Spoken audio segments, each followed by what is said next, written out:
जी, अस्सलाम वालेकुम, very good morning. सबको आवाज़ आ रही है मेरी क्लास? सब लोग सुन सकते हैं या नहीं सुन सकते? आवाज़ आ रही है कि नहीं, ये बताएं मुझे।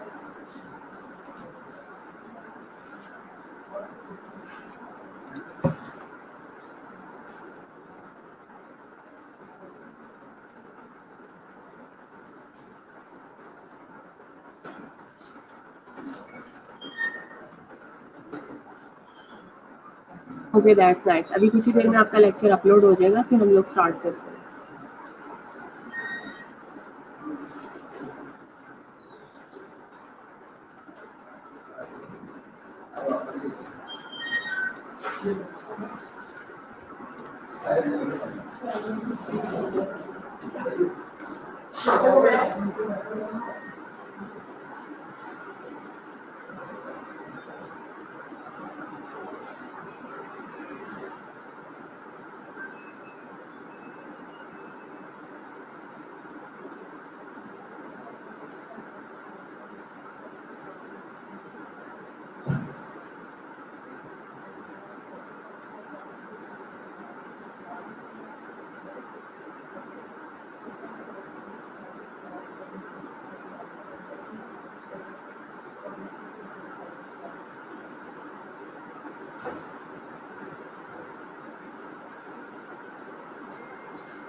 ओके क्लास, हम लोग परकशन की बात कर रहे थे।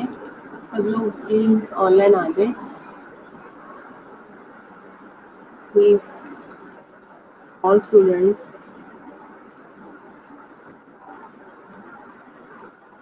कम ऑनलाइन। परकशन की हम बात कर रहे थे, डायरेक्ट और इनडायरेक्ट परकशन। डायरेक्ट और इनडायरेक्ट परकशन जो होती है वो हम यूज़ करते हैं साइज़ और लोकेशन एब्डोमेन का देखने के लिए, ठीक है। जैसे कि कल हम लोग देख रहे थे कि एब्डोमिनल ऑर्गन्स को डायरेक्ट एयर फील्ड और फ्लूइड फील्ड, स्टमक को, बाउल को, ठीक है। और डायरेक्ट परकशन जो होती है वो की जाती है, हम लोग स्ट्राइक करते हैं अपना हैंड और finger directly against the patient abdomen, patient के एब्डोमेन के अगेंस्ट, ठीक है। और इनडायरेक्ट परकशन में जो क्या है, use middle finger of your abdomen.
Percussion में हम लोग डायरेक्ट और इनडायरेक्ट की बात की थी। डायरेक्ट परकशन में जो है वो आप लोग स्ट्राइक करते हो अपना dominant hand non dominant hand के साथ, ठीक है। और इनडायरेक्ट परकशन में आप मिडल फिंगर जो है वो डोमिनेंट हैंड के ऊपर स्ट्राइक करवाते हो और हैमर की तरह उसको जो है वो आप टैप करवाते हो।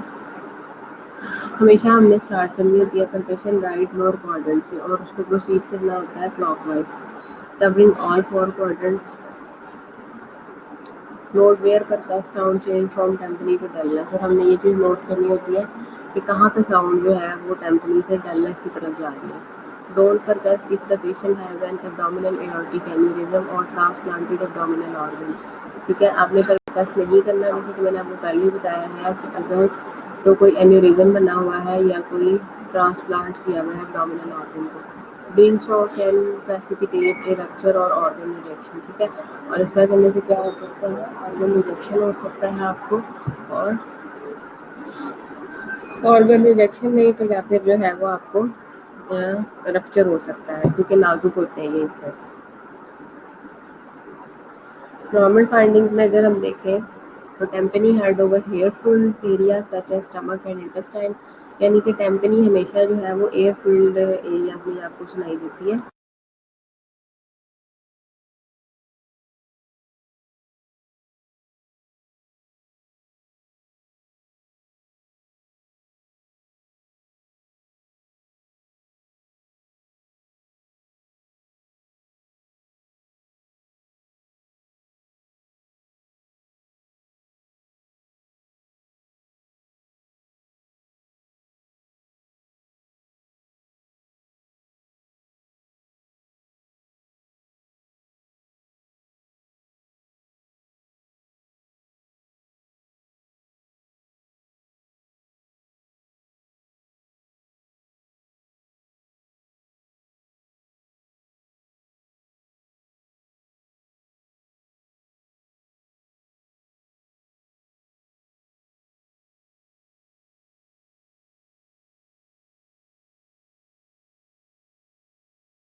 अच्छा, टेम्पनी जो है वो एयरफील्ड एरियाज में आपको सुनाई देती है। फिर स्टमक है, इंटेस्टाइन है। डलनेस जो है वो आपको सॉलिड ऑर्गन्स में सुनाई देती है, जैसे कि लिवर है, स्प्लीन है, डिस्टेंडेड ब्लैडर है। No tenderness elicited over kidney and liver, ठीक है, किसी किस्म की टेंडरनेस जो है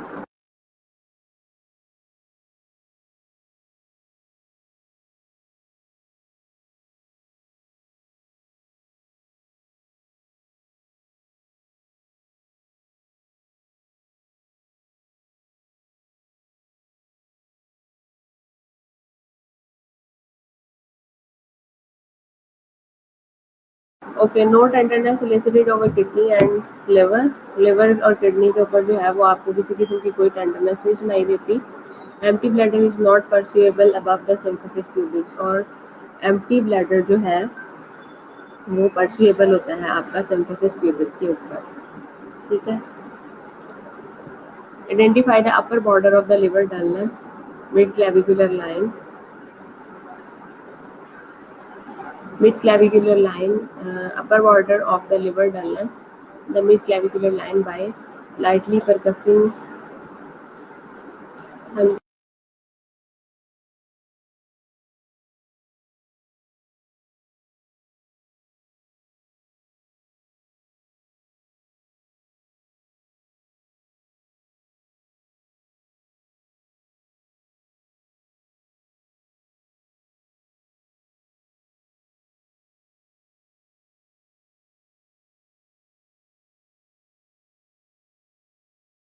उसके बाद कहता है starting at level below the umbilicus in the right mid clavicular line, lightly percuss upward towards the liver, ascertain the lower border of the liver dullness, ठीक है। ये बात आपने याद रखना है हमेशा कि जितने भी आपके एयरफील्ड ऑर्गन होते हैं ना, वहाँ पे जो आपको साउंड सुनाई देती है वो हमेशा आपकी टेम्पनी होती है। और जितने भी आपके जो ये होते हैं क्या उसे कहते हैं, हार्ड ऑर्गन्स होते हैं, और इनके ऊपर हमेशा आपको जो है वो डलनेस सुनाई देती है, हॉलो ऑर्गन्स जो होते हैं स्पेशली, ठीक है। तो अगर हम लोग इम्ब्लाइकस के राइट मिड क्लेविकुलर लाइन की तरफ जाते हैं तो हमें लाइटली प्रकर्स होता है upward and toward the liver and ascertain the lower border of the liver dullness, क्योंकि वहाँ पे सॉलिड ऑर्गन है इसलिए हमें डलनेस सुनाई देगी। ये देखिए आप, enlarged liver due to hepatomegaly and normal liver. कल भी शायद ये मैंने आप लोगों को स्लाइड दिखाई थी।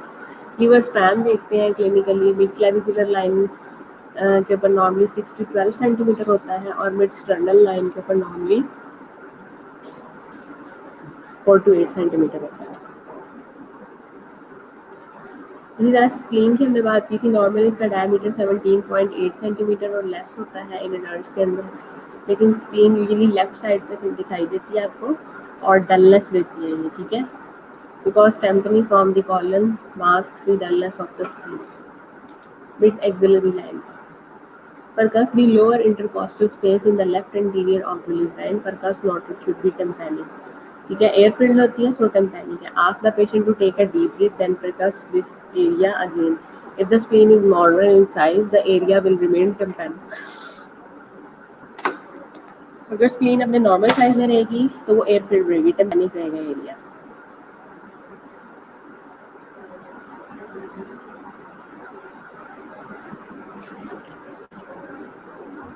और अगर स्प्लीन अपने नॉर्मल साइज में नहीं है तो फिर एरिया टेम्पैनिक नहीं रहेगा आपके पास, बल्कि वो प्रॉबेबली लार्ज हो जाएगा और इंस्पिरेशन पे आपको डलनेस सुनाई देगी।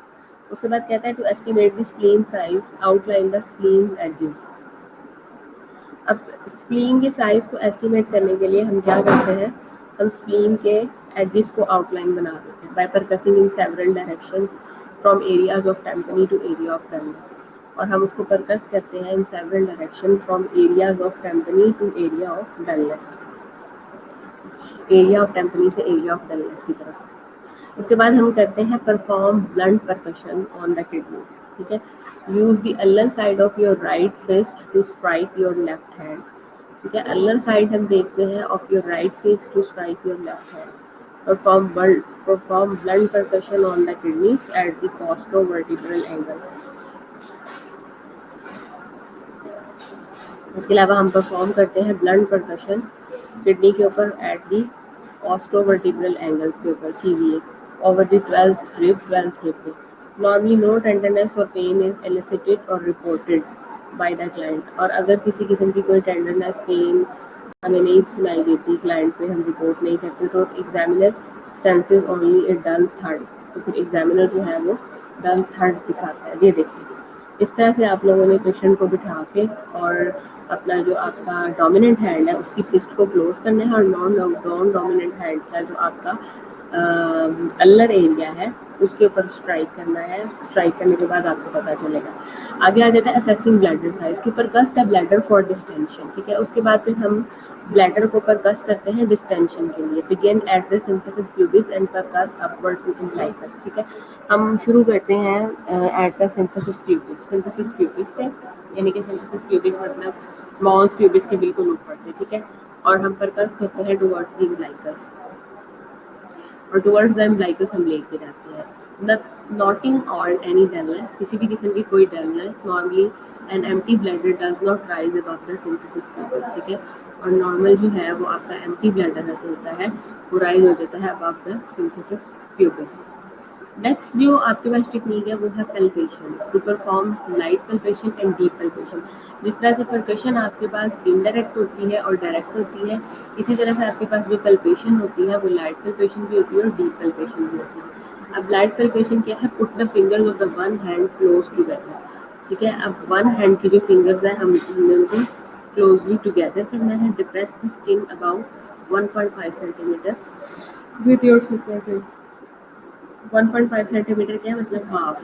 सही है, अपनी फिंगर टिप से आपने स्किन को डिप्रेस करना है and make a gentle rotating movement. ठीक है, और आपने जेंटल और रोटेटिंग मूवमेंट करनी है। Avoid short and quick jerks. ठीक है, शॉर्ट और क्विक जर्क्स नहीं देने हैं। ठीक है, डीप पल्पेशन में देखें थोड़ी सी टेक्निक डिफरेंट है। Push the abdomen down 2 to 3 centimetre, 2 to 3 centimetre यानी 5 to 7.5 centimetre in an obese patient. क्योंकि जो आपके पास फैटी या ओबीज पेशेंट है उनके ऊपर क्या है? फैट्स ज़्यादा है। अब दोनों में डिफरेंस आपने देखना है, क्योंकि जब आपसे वाइवा में पूछा जाएगा या वैसे भी क्वेश्चन किए जाए तो आपको आना चाहिए कि लाइट और डीप पल्पेशन में फिर क्या डिफरेंस आ जाता है। तो 5 to 7.5 सेंटीमीटर का डिफरेंस होता है, इसमें जस्ट 1.5 सेंटीमीटर होता है। उसमें हम सिर्फ फिंगर टिप से करते हैं, जेंट करते हैं, रोटेट करते हैं, रिवॉल्व करते हैं शॉर्ट और क्विक जैब से।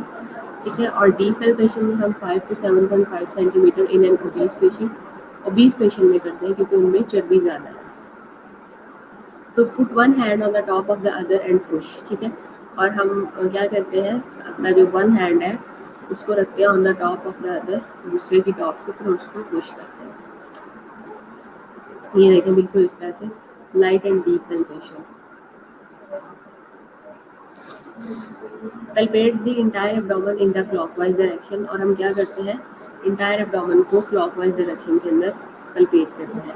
Checking for tenderness, pulsation, organ enlargement and message, और हम चेक करते हैं टेंडरनेस के लिए, पल्सेशन के लिए, ऑर्गन इनलार्जमेंट के लिए एंड मैसेज के लिए। The abdomen should be soft and non tender. Abdomen जो है वो सॉफ्ट होना चाहिए और नॉन टेंडर होना चाहिए।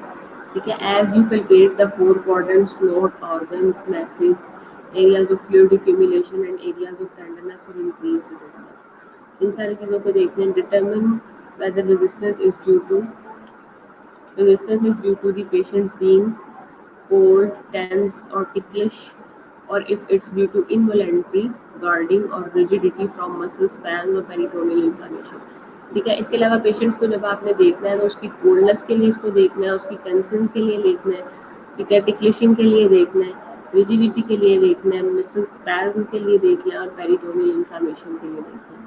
डोंट पल्पेट है रिजिड। अब एक ऑलरेडी एब्डोमेन जो है वो रिजिड है, टाइट है, तो कभी भी आपने उसको पल्पेट नहीं करना। ब्रस्ट हो सकता है, ठीक है, मसल हट सकता है। ठीक है, सो हम लोग क्या करेंगे कि डोंट पल्पेट है रिजिड एब्डोमेन। पेरिटोनियल इन्फ्लेमेशन में भी प्रेजेंट, पेरिटोनियल इन्फ्लेमेशन में भी प्रेजेंट हो सकती है, इन which case palpation cause pen और रप्चर एंड इन्फ्लेम्ड ऑर्गन। और पल्पेशन जो है वो क्या कर सकती है? पेन कॉज कर सकती है, और इन्फ्लेम्ड ऑर्गन्स की रप्चर होने से क्या हो सकता है? अगर उसके अंदर किसी किस्म का कोई टॉक्सिन है, कोई जहर है, तो वो पूरी पेरिटोनियल कैविटी के अंदर फैल सकता है और वो आपको नुकसान दे सकता है। आगे आ जाता है पल्पेटिंग द लिवर। जब हमने लिवर को पल्पेट करना है तो वो 2 मेथड से होता है। एक स्टैंडर्ड मेथड होता है और एक कुकिंग मेथड होता है। मोस्टली जो हमारे हॉस्पिटल्स में जो है वो कुकिंग मेथड यूज़ किया जाता है, स्टैंडर्ड मेथड भी यूज़ किया जाता है, लेकिन आपको दोनों ही पता होना चाहिए। स्टैंडर्ड मेथड देखिए क्या है, place the patient in supine position, standing his right, place your left hand under his back at the approximate location of the liver. ठीक है, आपने क्या करना है, पेशेंट को सुपाइन पोजीशन में लिटाना है और आपने खुद खड़े होना है उसकी राइट साइड के ऊपर, और राइट साइड पर खड़े होने के बाद आपने अपना लेफ्ट हैंड जो है वो पेशेंट की बैक के नीचे रखना है और लिवर को लोकेट करना है। ठीक है, क्योंकि लिवर आप उसकी राइट साइड पर खड़े हो रहे हैं, तो इस हिसाब से आपने अपना लेफ्ट हैंड रखना है। Place your right hand slightly below the mark. ठीक है, और राइट हैंड को आपने जो बिलो द मार्क है उसके नीचे रखना है, at the liver upper border that you made during a percussion. ठीक है, और अब आपने उसको बॉर्डर के पास रखना है दैट यू मेड परकशन, इसमें आप परकशन कर रहे हैं। Point the fingers of your right hand towards the patient's head just under the right costal margin. और आपने पॉइंट कर देना है फिंगर्स को ऑफ योर राइट हैंड के towards the patient's head, patient's के हेड की तरफ, just under the right costal margin के साथ। As the patient inhale deeply gently press in and up. ठीक है, ऑन द एब्डोमेन, उसको कहना है कि लंबा सांस लें, मुंह खींच के सांस लें। ठीक है, या लंबा सांस लें, डीप ब्रीथ करवाना उसको। ठीक है, until liver brushes on your right hand, यहाँ तक कि अगर आप ये खुद भी घर में भी करके देखें ना अपने जो भी मतलब बहन के साथ, छोटे भाई के साथ, ठीक है, तो ये है कि आपको लिवर के जो ब्रशेज जो है वो प्रोमिनेंट होना शुरू हो जाएंगे। आप लोग जब यहाँ मैं आपको लैब में लेके जाऊँगी तब मैं आपको ये करवाऊंगी। The edge should be smooth firm and somewhat round, note any tenderness. ठीक है, फर्म होते हैं, स्मूथ होते हैं, और ये देखें बिल्कुल इस तरह से स्टैंडर्ड मेथड। अब देखें कि उसने अपना लेफ्ट हैंड पेशेंट की बैक के नीचे रखा है और वो पेशेंट की राइट साइड पे खड़ा हुआ है। ठीक है, पेशेंट की राइट साइड पे खड़ा होना है और अपना लेफ्ट हैंड जो है वो पेशेंट की बैक के नीचे रखना है उसको अपलिफ्ट करने के लिए। ये है आपका स्टैंडर्ड मेथड। और यह होता है hooking the liver, stand next to the patient's right shoulder. ठीक है, अगर आप पेशेंट के नेक्स्ट खड़े होते हैं उसके राइट शोल्डर से फेसिंग हिज फीट, ठीक है, और उसके पाँवों की तरफ आप देख रहे हैं। Place your hand side by side and hook your finger tip. ठीक है, आपने हाथ रखने हैं अपने साइड बाय साइड और hook your finger tips over the right costal margin, और आपने अपने फिंगर टिप्स को रखना है राइट कॉस्टल मार्जिन के अंदर, below the lower mark of the dullness. Ask the patient to take deep breath as you push your fingertip in and up, और उसी तरह से आपने पेशेंट को कहना है कि वो लंबा सांस ले। If the liver is palpable, अगर तो लिवर palpable है, you may feel its edges as it slides down in the abdomen as he breathes in। ठीक है, if you may feel its edges, आपको इसके एजेस फील होंगे। ठीक है, एज इट स्लाइड्स डाउन, जैसे कि नीचे की तरफ जाएगा, और एज ही ब्रीथ्स इन, और जैसे ही पेशेंट जो है वो इंस्पायर करेगा, ब्रीद इन करेगा। ये देखिए, ये हुकिंग मेथड है। मतलब आप लोगों ने क्या करना है कि उसकी शोल्डर की अपने राइट साइड पे खड़ा होना है। राइट साइड पे खड़ा होकर आपने क्या किया कि अपने दोनों हैंड्स की जो फिंगर टिप्स हैं आपने उसको उसकी राइट कोस्टल मार्जिन पे जो है उसको किया, फिंगर टिप्स को जो है राइट कोस्टल मार्जिन के अंदर डाला और below the lower mark of the dullness. ठीक है, और lower mark of the dullness से, और फिर पेशेंट को किया कि वो डीप ब्रीथ करें, और आपने अपनी फिंगर टिप्स को जो है वो पुश किया अपवर्ड, और लिवर अगर पल्पेबर है तो आप उसके एजेस फील करेंगे जब वो पेशेंट जो है वो लंबा सांस लेगा। आगे है plate palpating the spleen to detect the tenderness and enlargement. अब टेंडरनेस या एनलार्जमेंट देखने के लिए स्प्लीनिक टेंडरनेस में result from infection. Splenic tenderness हम लोग देखते हैं in the result of infection. ठीक है, with the patient in the supine position and you at his right side reach across him to support the posterior lower rib cage with your left hand.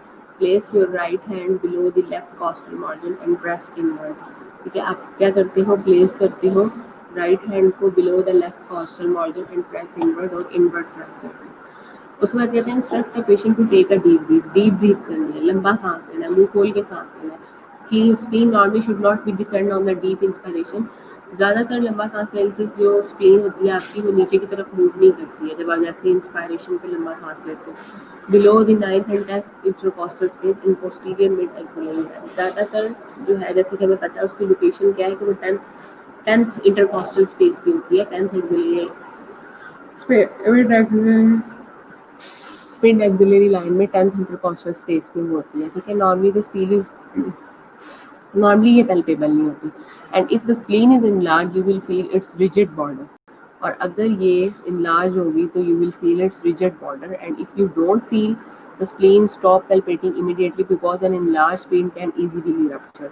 वही बात आ जाती है कि जितने भी आपके पास एम्यूरेटिक ऑर्गन्स हैं या इन्फ्लेमेटेड ऑर्गन्स हैं, अगर आप उनको पैल्पेट करोगे तो वो रप्चर हो सकते हैं। रप्चर होने से क्या हो सकता है कि पॉइजन जो है वो आपकी पेरिटोनियल कैविटी के अंदर जो है वो एक्यूमुलेट हो सकता है और वो पॉइजनस हो सकता है आपके लिए। इसलिए ऐसे ऑर्गन्स को आपने बिल्कुल भी नहीं करना। ये देखिए पैल्पेट द स्प्लीन, आपने क्या किया कि अपना जो आपका जो राइट हैंड है वो आपने पेशेंट के लेफ्ट साइड के ऊपर रखा और लेफ्ट हैंड से आपने उसको डीपली पैल्पेट करके देखना है। अगर तो आपको लगेगा कि वो इन्फ्लेम्ड एरिया है तो आपने उसको बिल्कुल भी पैल्पेट नहीं करना। अगर इन्फ्लेम नहीं है तो फिर आप उसको कर सकते हैं। ये देखिए स्प्लीन को देख लें अच्छी तरह से किस तरह से करना है। पेशेंट को कहना है कि वो डीप ब्रीथ करें। नॉर्मली तो वो डिसेंड नहीं करती वो 9th और 10th इंटरकॉस्टल स्पेसेस के अंदर पोस्टीरियर एक्सिलरी लाइन में, लेकिन स्प्लीन नॉर्मली पैल्पेबल भी नहीं होती, वो ये भी कह रहा है, ठीक है। तो अगर वो इनलार्ज होगी तो आप उसका रिजिड बॉर्डर ऑलरेडी फील कर लेंगे, और अगर आपको स्प्लीन फील हो रही है तो आप उसको फौरी तौर पे पैल्पेट करना छोड़ दें लाश को, स्पेशली क्योंकि वो रप्चर होकर क्या कर सकती है, अपना पॉइजन जो है वो बॉडी के अंदर स्प्रेड कर सकती है और नुकसान दे सकती है, ठीक है। इसको देख लें जरा गौर से तस्वीर किस तरह से वो कर रहा है। आपने किस साइड पे खड़ा होना है, कौन सा हाथ आपकी पेशेंट की किस साइड पे होना चाहिए, ये चीज़ें ज़्यादा इम्पोर्टेंट है।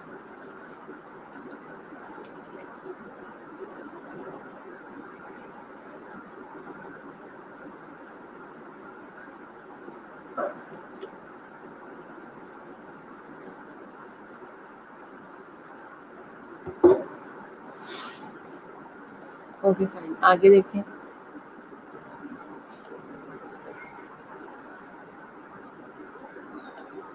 आगे बात आ जाता है आपके पास पैल्पेट दी किडनीज। अब किडनीज को कैसे करना है, किडनीज कहाँ पे लोकेटेड होते हैं। किडनीज जैसे कि हमें पता है कि हमारे कौन से रीजन में होंगे, कौन से क्वाड्रेंट में होंगे, कौन से रीजन में होंगे, कौन बताएगा। किडनी का क्वाड्रेंट और रीजन बता दें।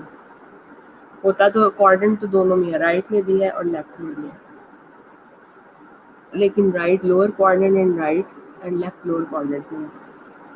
और जो रीजन है वो कौन सा आपका लंबर रीजन है, लंबर रीजन में होता है।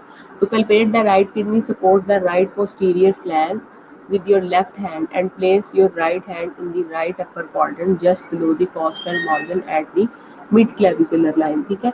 below the costal margin, below the coastal margin से नीचे at the mid clavicular line to capture the kidney ask the client to inhale, ठीक है। किडनी को पकड़ने के लिए आपने पेशेंट को क्या कहना है कि वो इनहेल करे। then compress your fingers deeply during peak inspiration, और फिर आपने क्या करनी है, कंप्रेस करनी है अपनी फिंगर्स को deeply during peak inspiration. Ask the client to exhale and hold the breath briefly, ठीक है। और क्लाइंट को कहना है कि वो एक्सेल करें एंड होल्ड करें अपनी ब्रीथ को briefly. Gradually release the pressure of your right hand if you have capture the kidney, अगर आप कैप्चर करना चाहते हैं किडनी को तो you will feel it slip beneath your finger tip. To palpate the left kidney reverse the procedure, उल्ट कर देना है। ये देखिए palpating the right kidney A और palpating the and the left kidney B. ये देखिए ये आपका कौन सा हैंड है, ये आपका लेफ्ट हैंड है। आपने लेफ्ट हैंड पेशेंट की राइट साइड के राइट अपर क्वाड्रेंट के अंदर, ठीक है, और राइट लंबर रीजन के अंदर आपने नीचे से इसको प्रेस किया और प्रेस करके आपने उसको ऊपर पिक किया, ऊपर उठाया, और लेफ्ट साइड से जो है वो आपने अपनी फिंगर टिप से वहाँ पे प्रेशर अप्लाई किया। इसी तरह से आपने दूसरे इमेज के अंदर क्या किया, दूसरे इमेज में भी आपने ऐसे किया कि आपने अपना जो राइट हैंड है वो आपने अपनी लेफ्ट साइड के नीचे रखा, पेशेंट की लेफ्ट साइड के नीचे रखा, और अपने लेफ्ट हैंड से जो है उसके ऊपर प्रेशर अप्लाई करना शुरू किया। तो आपको अंदाज़ा हुआ कि मतलब इस तरह से आपने किडनी को पैल्पेट करना है। लेफ्ट को आपने इस तरह से करना है और राइट को आपने इस तरह से करना है।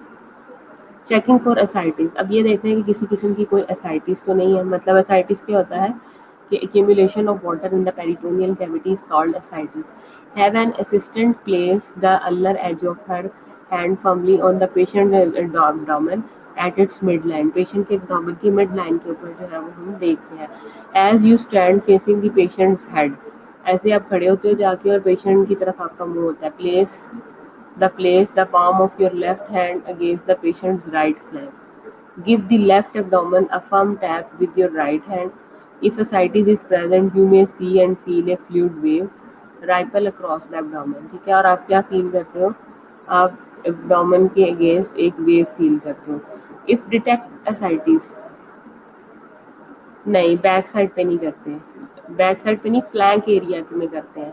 मतलब बैक साइड से मुराद ये आ जाता है कि आपने उसकी बैक से सपोर्ट करना है पेशेंट को, अपने लेफ्ट साइड से उसकी राइट साइड को, और अपने लेफ्ट हैंड से उसको प्रेस करना है। फ्लैंक एरिया में किडनी होता है, बैक पे नहीं होता kidney. If detect ascites, use a tape measure the fullest part of the abdomen. अब टेप आपने अपने पास रखनी है मेजरमेंट करने के लिए कि एब्डोमेन या पेरिटोनियल कैविटी के अंदर फ्लूइड जो है वो कितना है। Mark the point on the patient's abdomen with felt tip pen as you will be sure to measure it consistently. ठीक है, और फिर आप क्या करते हो, आप इसको मेजर कर लेते हो। This measurement is important specially if fluid removal और पैरेंस्थेसिस इज परफॉर्म। ठीक है, और ये मेजरमेंट इसलिए इम्पॉर्टेंट है, पैरेंस्थेसिस वो प्रोसेस होता है कि पैरेंस्थेसिस के अंदर हम क्या करते हैं, पेरिटोनियल कैविटी में से फ्लूइड को निकालते हैं, फ्लूइड को रिमूव करते हैं। तो ये इसलिए भी इम्पॉर्टेंट है क्योंकि हम देख रहे होते हैं कि पैरेंस्थेसिस के प्रोसेस के दौरान कितना जो है वो फ्लूइड बाहर निकल है। आगे आ जाता है आपके पास shifting dullness. To perform the shifting dullness test, place the patient's in the supine position, percuss the entire abdominal region and mark the dullness tympani transition point left figure. यानी आपने उसके ऊपर टेम्पनी भी देखनी है, आपने उसकी डलनेस भी देखनी है, हर चीज़ देखनी है। Then place the patient in the right lateral decubitus position, और पेशेंट को आपने लेटरली डीक्यूबाइटस पोजीशन में लिटा देना है। 30 to 60 सेकेंड वेट करना है और रिपीट करनी है परकेशन again mark the dullness tympani transition point, और फिर से आपने डिफरेंस देखना है डलनेस टेम्पनी ट्रांजिशन पॉइंट का। ठीक है, a positive shifting dullness test is indicated by shifting of the transition point, और एक पॉजिटिव शिफ्टिंग राफिया ये और एक पॉजिटिव शिफ्टिंग डलनेस टेस्ट जो है वो इंडिकेट होता है bye shifting of the transition point को देखते हुए। ठीक है, ये देखें, ये आपकी ट्रांजिशन पॉइंट क्या है, जो टेम्पनी और डलनेस के दरमियान का पॉइंट होता है। ये क्या है, ये सारा का सारा आपका एब्डोमेन एयर फिल्ड है, तो ये क्या है, ये टेम्पेनिक पॉइंट है, टेम्पेनियम। ये सारे का सारा आपका जो है ये क्या है, ये आपका होलो ऑर्गन्स है, सॉलिड है। ठीक है, तो यहाँ पे सारा का सारा आपका क्या है, मतलब एयर नहीं है यहाँ पे, तो ये डलनेस है। अब कोई एक ऐसा पॉइंट दिया है जहाँ पे आपकी एयर और आपका सॉलिड मैस जो है वो मिक्स है। ठीक है, उस पॉइंट को हम बोलते हैं ट्रांजिशन पॉइंट। ये देखो, अगर आप साइड वाला व्यू देखें तो ये टेम्पनी, ये डलनेस और ये ट्रांजिशन पॉइंट है आपका। इस इमेज को गौर से देख लें, आपको समझ आ जाएगी। ट्रांजिशन बेसिकली कहते हैं ये चेंज को है, तब्दीली को है।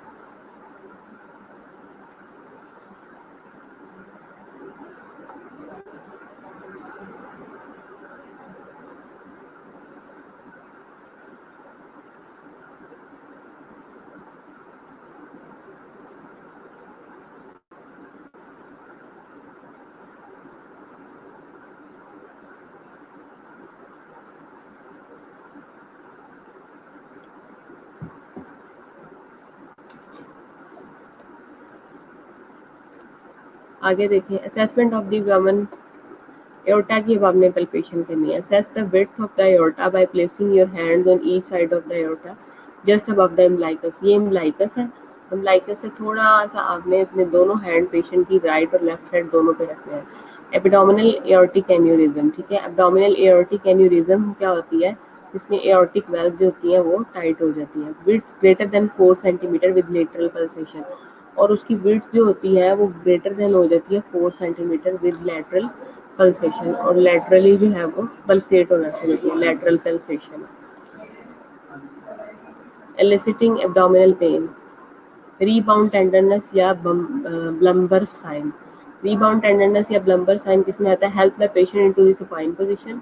बिल्कुल स्ट्रेट लेटा दें, place hands gently on the right lower quadrant, और आपने अपना राइट हैंड रखना है राइट लोअर क्वाड्रेंट के ऊपर at McBurney, located about midway between the umbilicus and the anterior superior iliac spine. Slowly and deeply dip fingers into the area. आपने slowly और deeply अपनी फिंगर टिप्स को उस area के अंदर प्रेशर डालना है, वहाँ पे स्मूथ मोशन करवानी है। पेन ऑन रिलीज, और जैसे ही आप उसको छोड़ेंगे तो एकदम आपको पेन रिलीज फील होगा, on release rebound tenderness is a positive sign. ठीक है, मैकबर्नी पॉइंट के ऊपर राइट लोअर क्वाड्रेंट में आपने प्रेशर अप्लाई करना है। अगर तो आपको जो है वो प्रेशर फील होगा तो इसका मतलब कि वो पॉजिटिव साइन है। ये देखिए, McBurney point designated by the blue arrow as opposed to the case patient's point of maximal tenderness designated by the yellow arrow. ठीक है, ये आपका मैकबर्नी पॉइंट कौन सा होता है, ये आपका अम्बलाइकस है, अम्बलाइकस से बिल्कुल ये स्ट्रेट, ये मैकबर्नी पॉइंट है। मैकबर्नी पॉइंट के ऊपर जब आप प्रेशर अप्लाई करोगे तो जो आपकी येलो एरिया जो है वो यहाँ पे आपको टेंडरनेस शो होगी, यानी इन जगहों पे आपको प्रेशर छोड़ने से दर्द होना शुरू हो जाएगा। This is called McBurney point. Iliopsoas sign, iliopsoas sign क्या होता है, help the patient into a supine position with his legs straight, मतलब पेशेंट्स को अपने स्ट्रेट लेटाना है और उसकी लेग स्ट्रेट करवानी है। Instruct him to raise his right leg upward as you exert slight downward pressure with your hand on his right thigh. ठीक है, अब आपने उसकी राइट थाई के ऊपर थोड़ा सा प्रेशर स्लाइटली अप्लाई करना है, उसको कहना है कि अपने राइट लेग को अपवर्ड करें। ठीक है, ऊपर उठाए। Repeat the manure with the left leg, और इसी तरह से यही मैन्यूअर आपने लेफ्ट लेग पे भी करना है। ठीक है, when testing either leg increased abdominal pain is positive results indicating irritation of the sauce muscles. ठीक है, और अगर दोनों टांगों के इसी तरह से बारी बारी लिफ्ट करने से, उनके थाई मसल्स को लिफ्ट करने से पेट के अंदर दर्द रहता है और कंसिस्टेंटली रहता है, तो इसका मतलब कि उसके सॉस मसल्स जो एब्डोमेन के हैं वो वीक है। ठीक है, ये आपके देखें, ये लंबर वर्टेब्री है आपके, ये सॉस माइनर मसल्स हैं, ये सॉस मेजर मसल्स हैं, और ये इलियक मसल्स हैं आपके। उसके बाद obturator sign, help the patient into supine position with his right leg flex 90 degree at the hip and knee. ठीक है, हिप और नी के ऊपर उसकी राइट लेग जो है वो फ्लेक्स होनी चाहिए एट एंगल ऑफ 90 डिग्री। ठीक है, और hold the leg just above the knee and at the ankle, then rotate the leg laterally and medially. ठीक है, फिर आपने पहले तो ये कि आपने अपनी टांग को फ्लेक्स करके पेशेंट को सुपाइन पोजीशन में लिटा के 90 डिग्री के एंगल पे उसको फ्लेक्स कराना है। फिर फ्लेक्स करवाने के बाद उसकी नी और एंकल के ऊपर उसको प्लेस करके उसको लेग को रोटेट करवाना है laterally. Pain in the hypogastric region is a positive sign indicating irritation of the obturator muscles, जो कि क्या शो करवाएगा कि ये ऑब्चुरेटर मसल्स का प्रॉब्लम है। ये देखिए, ये इलियोसॉस टेस्ट है कि आपने उसके लेफ्ट राइट लेग के ऊपर जो है वो अपना लेफ्ट हैंड से प्रेशर अप्लाई किया और उसको के ऊपर उठाए। इसी तरह से दूसरी टांग के साथ भी किया, तो अगर उसके सॉस मसल्स वीक होंगे तो उसको यहाँ दर्द शुरू हो जाएगी। इसी तरह से ये ऑब्चुरेटर है कि 90 डिग्री के एंगल पे उसको फ्लेक्स करवाया, और फ्लेक्स करवाने के बाद क्या किया आपने, जस्ट होल्ड किया लेग को नी के ऊपर एंड एंकल, और रोटेट किया लेग को लेटरली एंड मीडियली।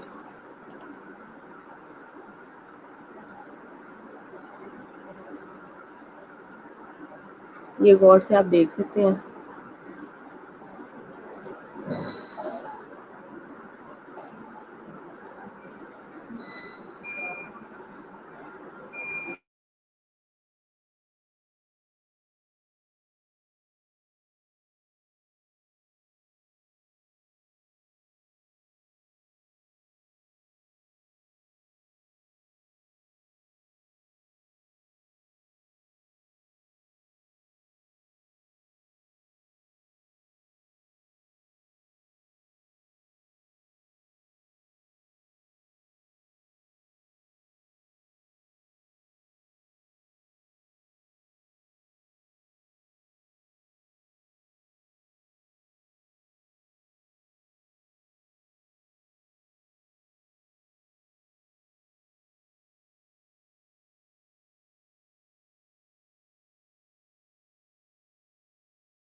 हेलो, कैसी है? इतने दिनों बाद आ जाइए। छोटा कैसा है?